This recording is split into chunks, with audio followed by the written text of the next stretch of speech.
Hi, I'm Brett Peterson, and this is Monetize That. This is part 2 of our 500 Business Ideas for 2020 series. We have another list of ideas today based on domain names that are available this week. Today the domain names will expire or will be in auction until either Wednesday afternoon at noon Central Time or on Thursday afternoon at noon Central Time. That'll be on the 8th and 9th of July. In either case, as always, please subscribe and hit the notification bell so that if you're interested in these domain names, that you can be notified of them in time to act and actually place bids on these domain names for these business ideas. We're going to do something a little bit different this time, where I talk about the product idea, the customer that you can sell it to, and then the need or the opportunity that this idea represents. I wanted to be a little bit more specific this time to make it easier for you to actually build a business idea, build a business model, and plan around these options. As always, starting a business takes a ton of work. A lot of time and effort. It's worth it if you put it in, but don't go into any of these ideas thinking that it will make you a millionaire overnight. They won't. That's not how starting a business goes.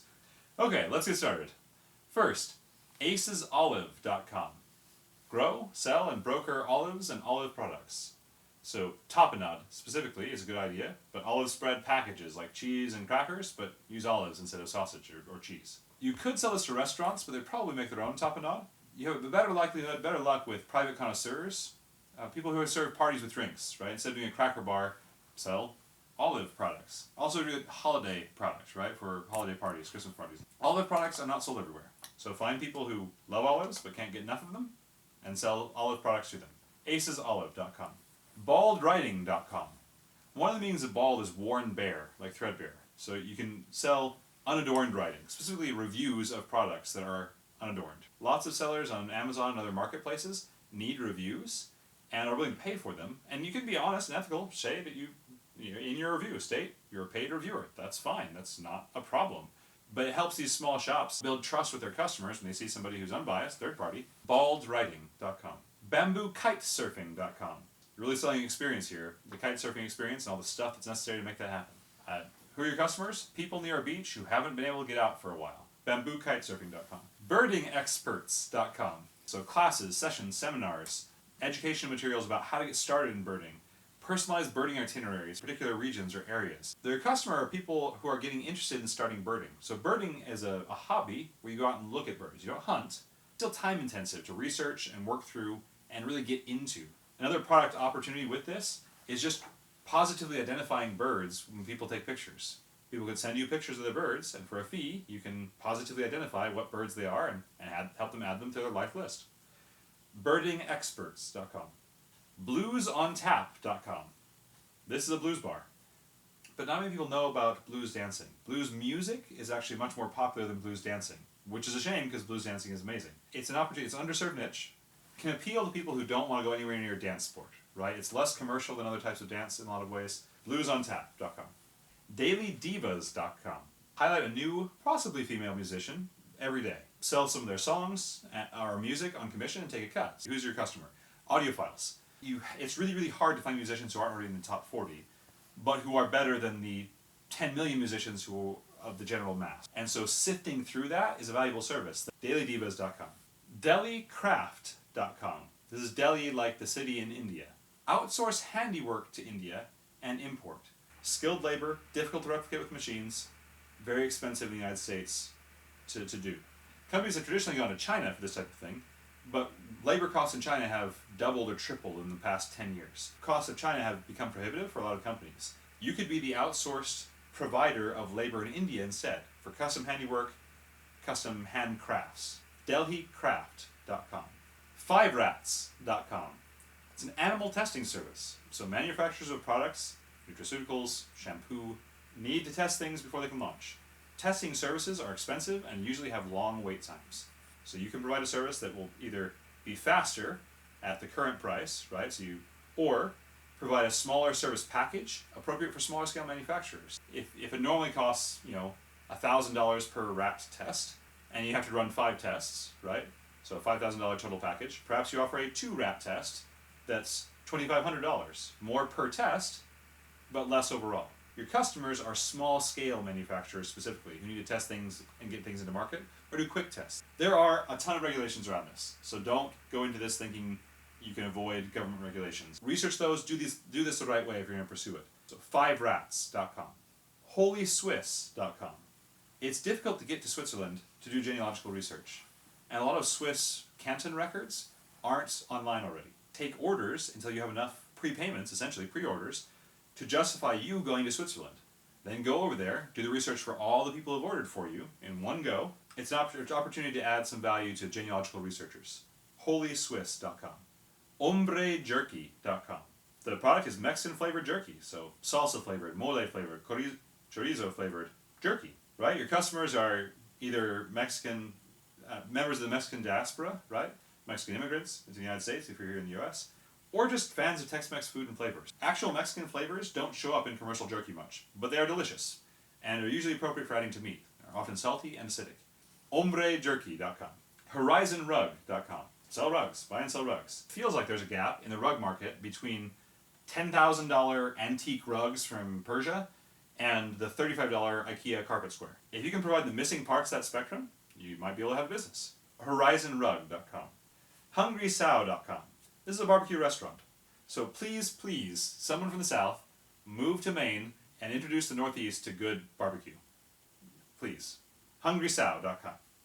oldflavors.com. So our herbs de Provence mix, currently, for example, may be a little different than the herbs de Provence mix that was used 100 years ago. So your customers are cooks interested in historical or heritage recipes, off-the-grid recipes maybe. The value provided is researching spice mixes, including spice provenance. Right? That's difficult and time-consuming. If you're a home chef, you may be interested in doing heritage cooking, but not interested in doing historical research. oldflavors.com. quiltmuse.com. Sell specialty quilting designs. Quilters are always looking for new designs, right? That's a big part of what makes quilting interesting. It's quiltmuse.com. ratmuse.com. Breed and sell specific breeds of rats, right? Rats are incredibly intelligent, that's why they're so successful, and they're not often treated very well. They're often treated as vermin in the pet industry instead of as pets. But rat pet owners love their rats as much as dog owners love their dogs and cat owners love their cats. So there's a dedicated following. And it's hard to find online where you can buy specialty breeds of rats, right?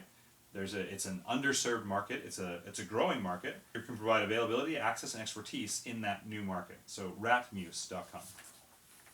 seednerds.com. Buy, sell, trade, and grow rare and vintage seeds, especially heritage seeds. There are lots and lots of heritage seed banks out there, and there's not enough supply of heritage seeds to support heritage seed demand. So you can fill some of that niche. And if you want to go fast, instead of sprouting these things and shipping them and having to worry about live stuff, ship the seeds, right? Figure out how to store and ship heritage seeds. seednerds.com.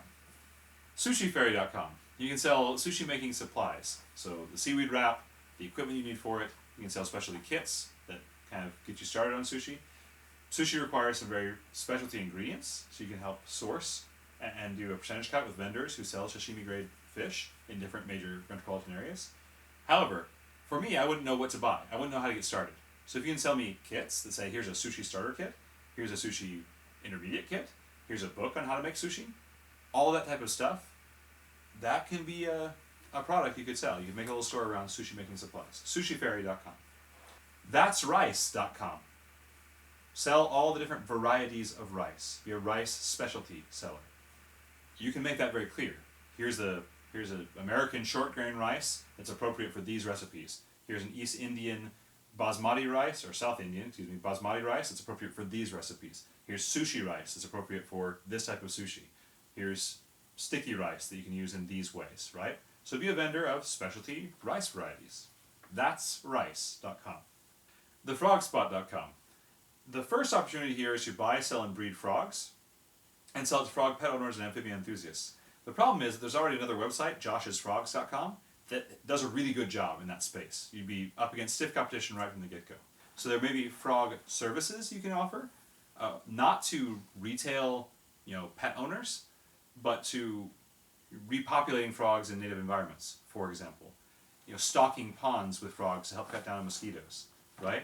Or for pest control, kind of more working frogs, might be an opportunity there. Thefrogspot.com.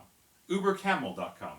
There are places that are hard to get to that you can only reach with pack animals. Mules, camels, horses, yaks, If there are remote places that can't be gotten to except with pack animals, offer logistics services, transportation services using these animals. You can't actually use the word Uber Camel for that because Uber will sue you in any country where Uber is active. UberCamel.com. ZooMerchant.com. Be your own Tiger King. Yeah. Truly though, legitimately buying, selling, and trading animals and supplies for zoos, especially private zoos. This will require government paperwork. Do this the right way. But there's probably increased interest in private zoos and exotic animal ownership because of Tiger King. So right now might be an opportunity to be a zoo merchant. BirchClub.com. So birch sap can be made into a drink. Birch tea can be sold. Birch bark can be sold for various products. Birch lumber can be quite valuable. Birch plywood is used in model aircraft, for example, and is used in fine furniture making. BirchClub.com. Foeman.com.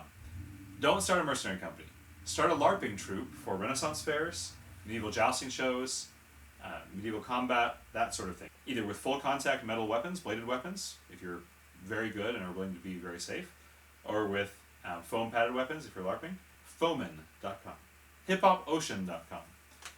You could do hip hop music, but I think it's more interesting actually to do hip hop dance. Have a dance troupe for movies and events and parties and dance instruction. KiteTutor.com. So classes in kite making, especially interesting historical kinds of kites.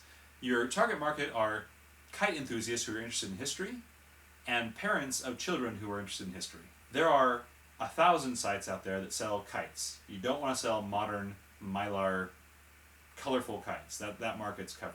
But there are not many websites that have instructions or kits for making traditional kites. So if you want to look up ancient Chinese kite designs, that's hard to find, and even harder to find a kit to make one yourself. Ditto Korean kites, right? Or medieval European kites, or kites from the Middle East or North Africa. KiteTutor.com. NowLips.com. Lipstick and care supplies, or aesthetic treatments and surgery focusing on the lips. Your target market is probably women who want better lips. Odds are 26 to 40 years old, upwardly mobile and aspirational, likely professional women. I want to use this example to say you don't have to corner a whole market to have a successful business. You only have to corner your niche of the market. Find something in there that no one else is doing as well as you can do it, and do that. NowLips.com. PCBoots.com. Boots with little computers and touchscreens in them. Cyborg boots. Your audience are probably, again, women in tech and gaming, mostly. So kind of stylish boots that have some kind of tech LED lights built in and little computer screens especially because they're PC boots. It's not a problem to be solved, it's an opportunity.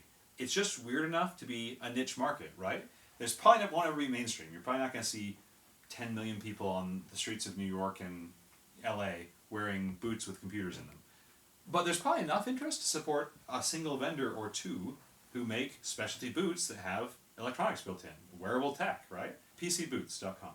Pinesoul.com. There is a product from Sweden and Scandinavian countries called a green cleaner. The name translates roughly to green cleaner. It is an all-natural pine-based cleanser that is non-toxic, works wonderfully, and makes your house smell like pine afterwards. It is not available, to my knowledge, in the States. You may be able to import it from Scandinavia into the US and sell this really cool green cleaner, pine product, as a cleaning product here in the US. Pinesoul.com. And lastly, YellowGiraffeMotel.com. Your product is starting a motel. Now is the time to buy one. The whole industry is getting hammered. I know that there are motel owners going out of business.